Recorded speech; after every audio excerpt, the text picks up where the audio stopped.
Cô Lê cũng trao đổi với tôi trên bàn đấy, các bạn có thể theo dõi bằng tiếng Việt. Trong trường hợp hôm nay là cái slide về tiếng Việt là một số cái slide hơi bị trục trặc, thì chúng ta trong hội siêu âm sẽ truyền tải cái đó trên mạng mà các hội viên thì có thể xem lại sau này những cái bài giảng này. Alors, je vais dans cet exposé, je vais vous rapporter les recommandations actuelles de l'étude du pôle céphalique dans le cadre de l'échographie de dépistage au second et au troisième trimestre. Ce n'est pas du diagnostic, c'est du dépistage pour vous montrer qu'il y a un certain nombre de coupes qu'il faut faire, qui sont recommandées, et ça suffit généralement à les faire.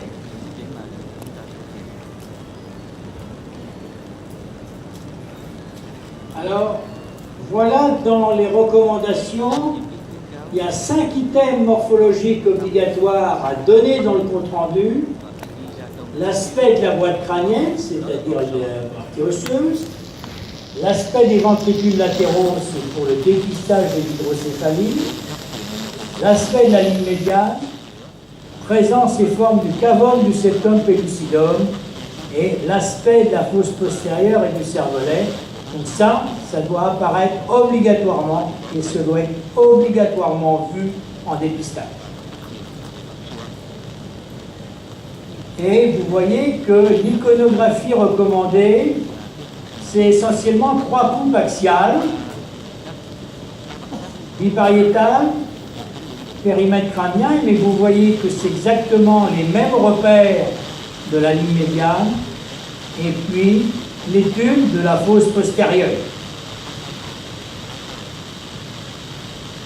Alors que jusqu'ici, la pratique des gens, c'était de faire une étude systématique de ces éléments-là, mais en faisant des coupes axiales, frontales ou coronales et sagittales.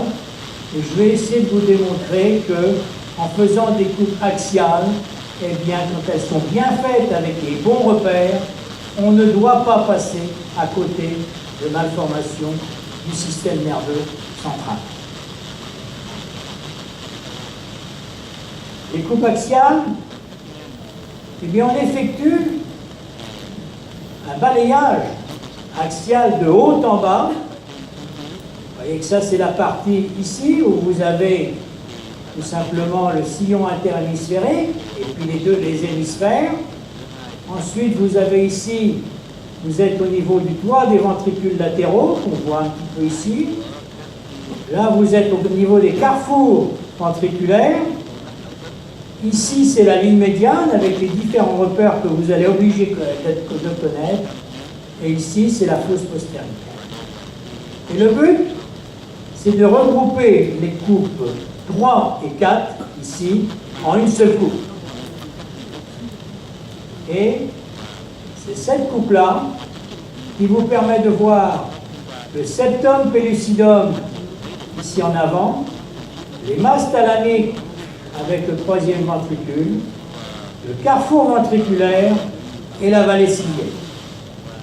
Et ça, c'est la coupe de référence recommandée pour la mesure du diamètre bipariétal et du périmètre crânien. Donc vous avez cette coupe-là, elle est primordiale. Et elle est d'autant primordiale qu'elle vous sert pour la biométrie fétale.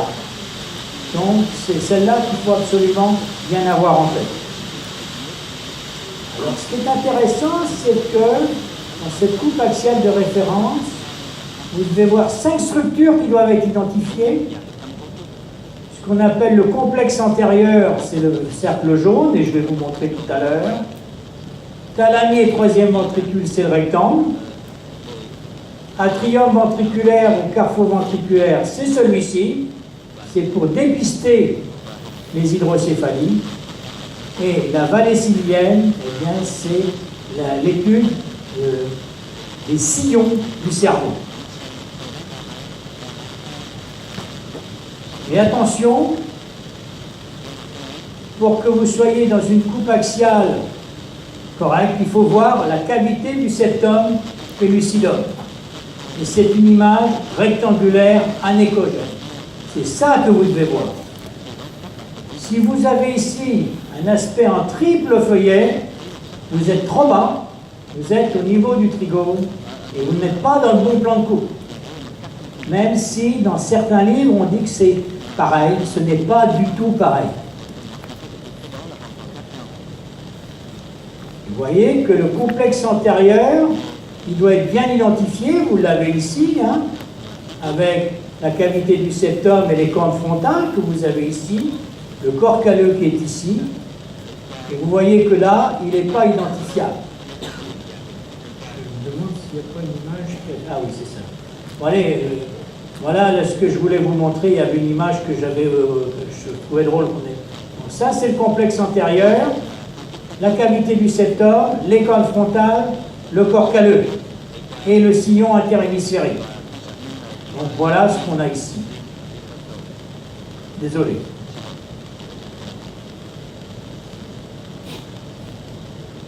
Thalamie et troisième ventricule, vous voyez que on voit bien les deux masses thalamiques qui sont des zones de formation triangulaire hypoécogène, et entre les deux, vous avez la visualisation du troisième ventricule, qui est un petit point anécogène.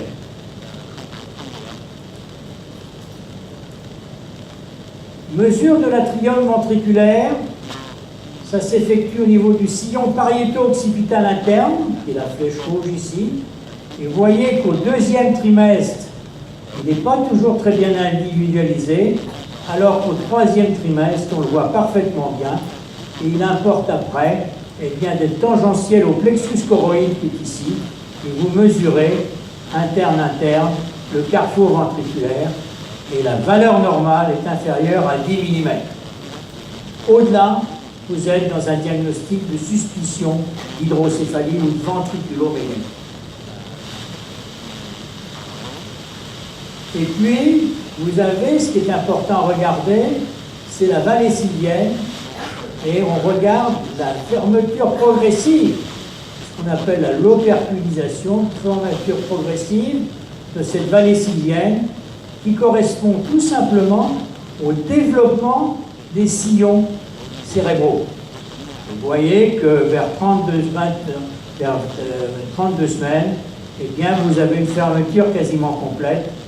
Et ceci, alors soit j'ai gardé cette image qui était Pierre Broulet en 76, parce que c'était un de mes maîtres pour l'échographie du cerveau, et celle-ci qui est plus récente.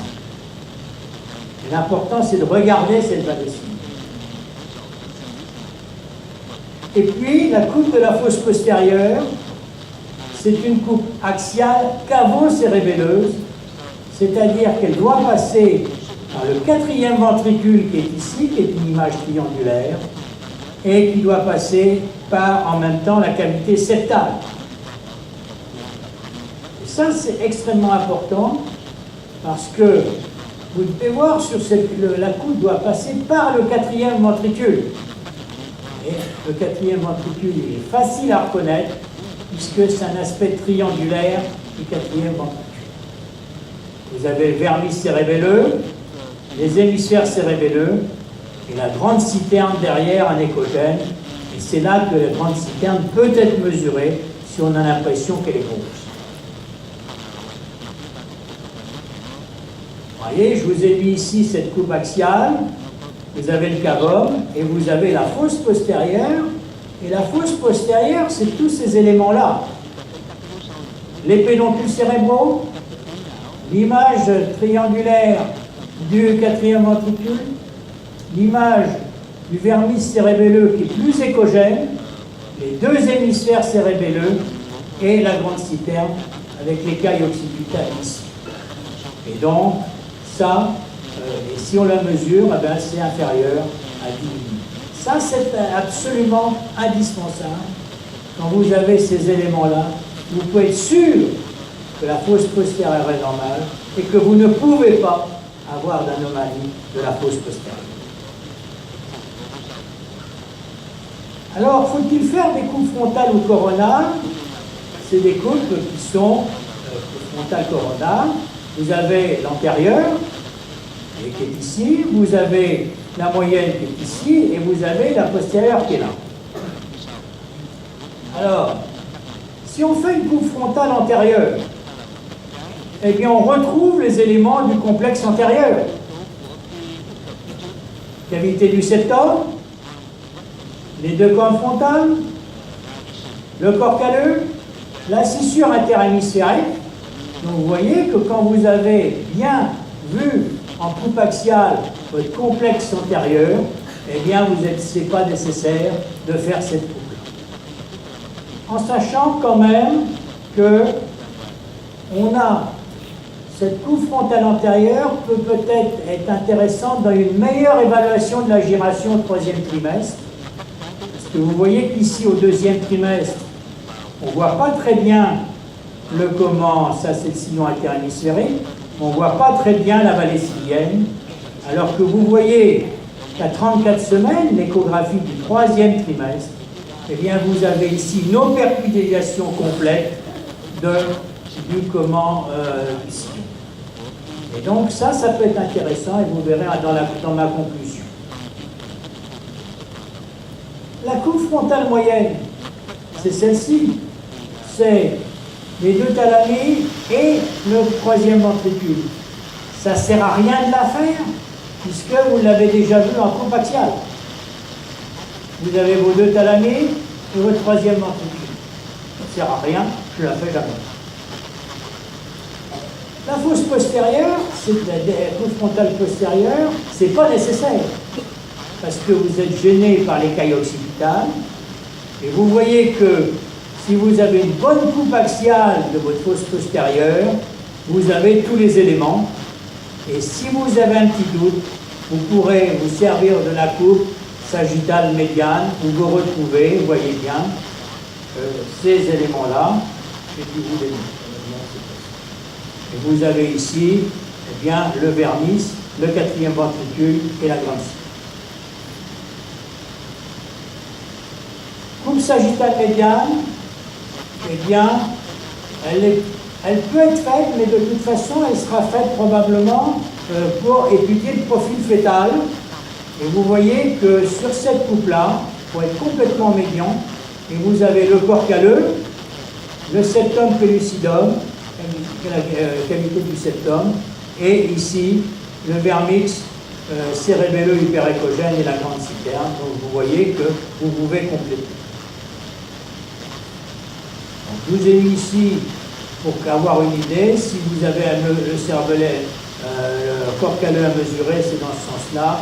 Et vous voyez qu'il y a différentes parties du corps calleux qu'on peut voir avec une épaisseur qui fait à peu près 2 mm et une longueur de 23 à 24 mm au deuxième trimestre. Et vous avez ici la coupe sagittale médiane de la fosse postérieure. Vous avez le vermix, vous avez ici la grande citerne, vous avez la protubérance et l'écaille occipitale. Mais regardez bien, ces éléments-là, vous les avez sur une coupe axiale. Si vous les avez vus sur une coupe axiale, ils ne vont pas changer, ils ne vont pas disparaître. Donc, vous voyez que efforcez-vous à faire une coupe de la fosse postérieure de qualité et vous serez tranquille, vous pourrez dormir sur vos deux oreilles. Coupe sagittale paramédiane, elles ne sont pas recommandées en dépistage, tout simplement parce que ça sert à dépister une ventriculomégalie. Et vous allez la dépister sur la coupe axiale par la mesure de l'atrium ventriculaire. Donc ça, eh bien, ce n'est pas nécessaire. Et vous voyez donc que pour conclure, les coupes axiales recommandées permettent de répondre aux objectifs du dépistage. On a vu l'os, on a vu la ligne médiane, on a vu le cavum et puis les pellucidum, les ventricules latéraux, et on a vu la fosse postérieure. Donc on a répondu aux critères de dépistage. Par contre, je pense que moi je le fais. La coupe frontale antérieure, si vous avez un doute sur une évaluation de la giration, il faut la faire. Vous allez bien regarder au troisième trimestre que vous avez une giration qui est complètement fini. Ça, c'est important. Et puis, je pense que pour être complètement rassuré, eh bien, si une possibilité de faire une coupe sagittale médiane, normalement, on l'a fait lors de l'étude du profil de la face. Et vous voyez qu'il faut vous efforcer dans ces cas-là à être complètement sagittal. Et vous allez avoir, en regardant le profil de la face, eh bien, le corps calleux, le septum, le vermis et la grande cité. Je crois que c'est comme ça qu'il faut faire pour que vous puissiez voir les éléments. Et vous voyez, les pathologies de la ligne médiane. Si vous avez une agénésie du corps calleux, vous voyez, vous n'avez pas de septum, vous avez une dilatation ventriculaire, vous avez un aspect particulier des ventricules latéraux avec une face interne qui est plate, et des cornes frontales qui sont effilées et parallèles. Donc vous avez ici tous les éléments de la génésie du corps calleux. Ici, vous avez une ventriculomégalie. Ici, vous avez une agénésie septum. Vous voyez que là, on n'a pas un cavum du septum correct, il est anormal. Et vous voyez qu'ici, ben, vous n'avez pas vraiment le septum et vous avez une distorsion de la scissure interhémisphérique. C'est sûr qu'il y a une pathologie derrière et vous allez demander un avis référentiel. Toujours les parties de la ligne médiane, kyste des plexus choroïdes, kyste de la ligne médiane, kyste paraventriculaire frontaux. Eh bien, ça, ce n'est pas des images normales. Ici, c'est une image en raquette vasculaire de l'anévrisme de la veine de Galien, ce que vous voyez éventuellement en complément par l'IRM que je vous ai mis ici. Et là, on est dans du diagnostic. Et puis, sur les anomalies de la fosse postérieure, vous voyez qu'ici, vous avez un dandy walker, une grande image triangulaire anéchogène. Vous avez un kyste arachnoïdien. Vous avez un kyste de la fosse postérieure. Vous avez ici une agénésie du vermis qui a une correspondance entre communication entre le quatrième ventricule et la grande citerne. Ici, vous avez une grande citerne non visualisée, c'est un signe d'orientation indirecte de pathologie du rachis. Et vous avez ici un rhomboencéphaloplastis qui est une forme particulière du cervelet, hein, avec une quatrième ventricule qu'on ne voit pas. Donc vous voyez, s'il y a une anomalie, eh bien vous allez tout de suite la trouver et vous allez demander une échographie de référence pour un diagnostic. Et puis avec des avis. Bon voilà, il faut savoir voilà, l'intérêt de ces coupes et de ces recommandations. Faites bien les coupes qui sont recommandées et vous ne pourrez pas passer à côté de quelqu'un. Et vous verrez que c'est anormal, et bien vous demandez un avis pour le diagnostic.